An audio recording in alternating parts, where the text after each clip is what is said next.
اگر ہم ایک بائی الیکشن میں جو پورے شہر میں ایک الیکشن ہو رہا ہوتا ہے, پورا الیکشن کمیشن اس پر مامور ہے, اس کو دیکھ رہا ہے, اس میں بھی ہم شفافیت نہ دے سکیں, ہم ووٹ کے احترام نہ کر سکیں اور ایک الیکشن متنازع بن جائے, تو پھر ہم اس سارے پروسیس پر کیا توقع کر سکتے ہیں کہ یہ جو ہمارا بنیادی بیانیہ ہے ووٹ کو عزت دو, اس پر کیسے یہ معاملہ چل سکتا ہے. میں چند حقائق آپ کے سامنے رکھوں گا. جس دن الیکشن ہوا, ہم نے ریٹرننگ آفیسر سجاد خٹک صاحب کے پاس گئے. ہم نے کہا جناب یہ رات کے 2 بج گئے ہیں, ابھی تک آپ رزلٹ اکٹھا نہیں کر سکے. الیکشن کمیشن کا حکم ہے کہ واٹس ایپ جو ہے وہ رزلٹ امیڈیٹلی کر دیا جائے, اور کوئی پولنگ اسٹیشن ایسا نہیں تھا جہاں پر 8 بجے کے بعد بھی گنتی ہو رہی تھی, یعنی رزلٹ بن چکا تھا. ایسے پولنگ اسٹیشن بھی تھے جہاں 15 منٹ میں رزلٹ بن چکا تھا. 276 پولنگ اسٹیشن تھے. ہم نے کہا میں یہ بتا دیں, ٹائم سٹیمپ بتا دیں کہ کب آپ کو ریسیو ہوئے واٹس ایپ میسیجز الیکشن کے پولنگ اسٹیشن کے رزلٹ کے. انہوں نے کہا جی میرے پاس یہ نہیں ہے, میں آپ کو بعد میں دوں گا. ہم نے لکھ کے پٹیشن دے دی. ہماری نالج میں یہ ہے کہ آج تک بھی 34 پولنگ اسٹیشنز کے واٹس ایپ رزلٹ ریٹرننگ افسر کے پاس نہیں آئے. ہمیں کوئی ڈیٹا ریٹرننگ افسر نے نہیں دیا, لیکن یہ ہماری نالج میں آیا ہے.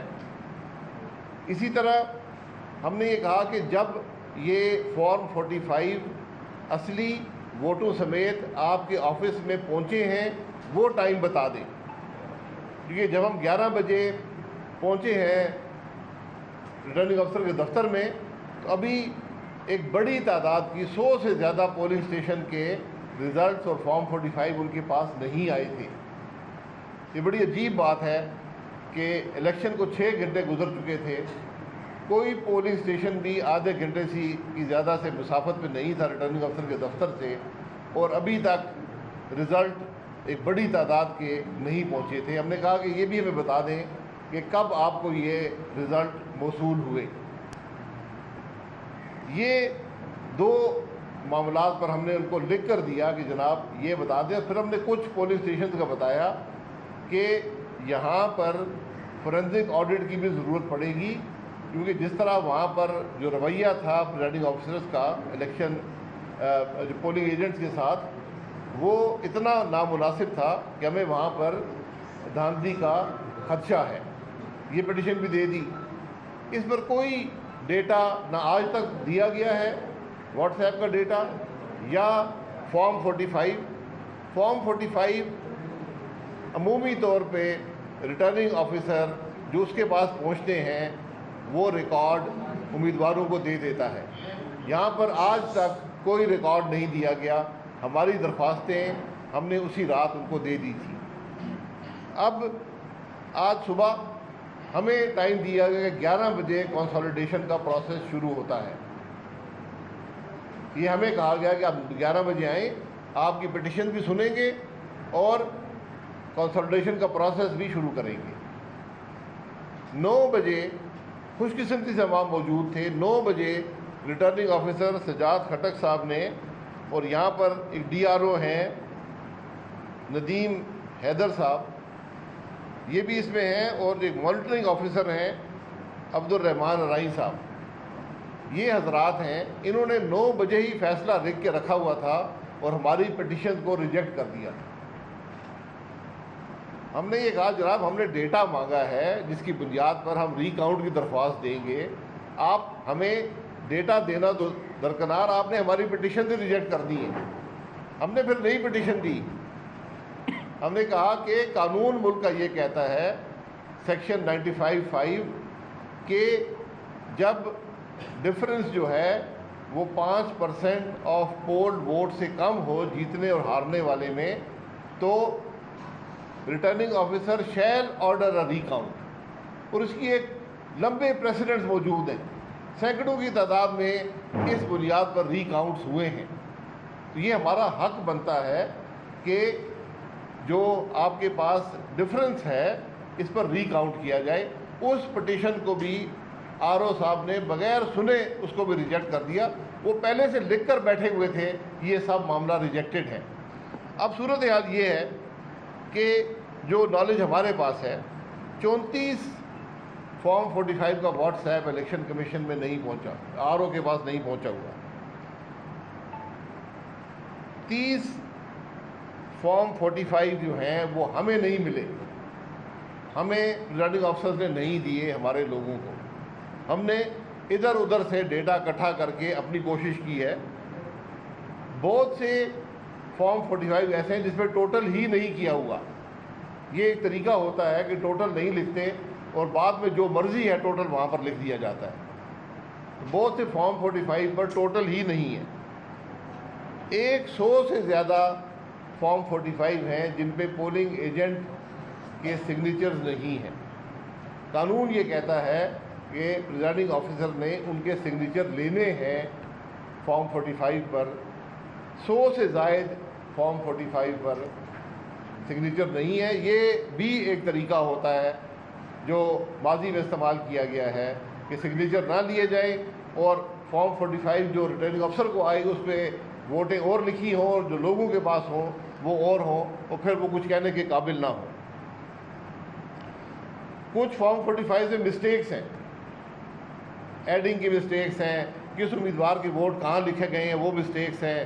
یہ اس کا کوئی جاننے پوچھنے والا نہیں ہے کہ یہ کس نے مسٹیکس کی ہیں، کیوں کی ہیں، ان کو کیسے درست کیا جائے گا۔ اب ہم نے جو ہمارے پاس فارم 45 موجود تھے، جو ہم نے دوسری جماعتوں سے ان کے فارم 45 سے ڈیٹا لے کر ہم نے ووٹ اکٹھے کیے ہیں، ہمیں ابھی تک الیکشن کمیشن نے کسی فارم 45 کی کاپی ریٹرننگ آفیسر نے مہیا نہیں کی، نہ ہی واٹس ایپ کا ڈیٹا دیا ہے۔ بہرحال جو ہم نے اکٹھے کیے ہیں اور ابھی کچھ اسٹیشنز کی نہیں ہیں، تو ہماری جو تعداد ہے اس ڈیٹا کی بنیاد پر، جس کو ہم ویریفائی نہیں کر سکتے لیکن جو ہمارے پاس ڈیٹا آیا ہے، وہ already in number of vote سے زیادہ ہے جو ریٹرننگ آفیسر نے اپنے غیر سرکاری نتیجے میں لکھے ہیں۔ اس سے ہمارے ووٹس باوجود اس کے کہ بہت سے ابھی پولنگ اسٹیشن رہتے ہیں، پھر بھی ہمارے ووٹ اس نمبر سے بڑھ چکے ہیں۔ ساتھ ساتھ ٹی ایل پی نے بھی اپنا ڈیٹا اکٹھا کیا ہے۔ ان کے ڈیٹا کے مطابق یہ اس کو ویریفائی وہ کر دیں گے جو ہمیں بتایا گیا ہے کہ ٹی ایل پی نے 230 پولنگ اسٹیشن جب انہوں نے ان کے نمبرز اکٹھے کیے ووٹس کے، تو جو ریٹرننگ آفیسر کے فارم میں ان کے ووٹس لکھے ہوئے ہیں وہ اس سے بڑھ گئے تھے۔ یعنی ابھی 146 پولنگ اسٹیشن باقی ہیں، ٹی ایل پی نے نمبرز نہیں ڈالے، لیکن ان کے ووٹ ریٹرننگ آفیسر کے غیر حتمی غیر سرکاری نتیجہ جو دیا گیا ہے اس سے بڑھ چکے ہیں۔ ابھی 146 پولنگ اسٹیشن باقی ہیں ٹی ایل پی کے حساب سے۔ اب 700 ووٹ ریجیکٹ بھی ہوئے ہیں۔ لیڈیز ووٹس کے اندر بے پناہ irregularities ہیں۔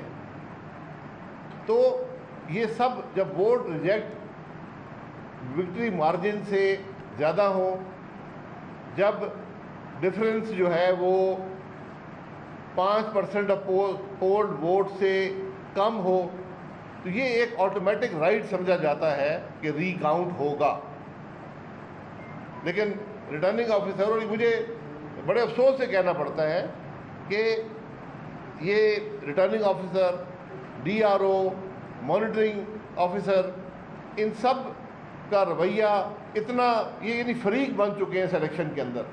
کوئی بات سننے کو تیار نہیں ہے، کوئی ڈیٹا دینے کو تیار نہیں ہے۔ تو آج یہ فریق بن چکے ہیں۔ یہ الیکشن اتنا متنازع ہو چکا ہے، کروڑوں روپے ان حضرات کے سامنے پیپلز پارٹی کی حکومت نے اس حلقے میں لگائے۔ مانیٹرنگ آفیسر موجود ہیں، درخواستیں بھی گئیں، کوئی ایکشن نہیں لیا گیا۔ جس طرح پریزائڈنگ آفیسر لگائے گئے، 2 پولنگ اسٹیشن تھے، 260 261، اس میں ریٹرننگ آفیسر نے فارم 45 بھی دینے سے انکار کر دیا، سائن کرانا تو دور کی بات ہے۔ اور وہاں کے رزلٹ آپ دیکھیں گے تو آپ کو خود سمجھ آ جائے گی کہ اتنا ڈفرینس کسی بھی پولنگ اسٹیشن پر نہیں ہے۔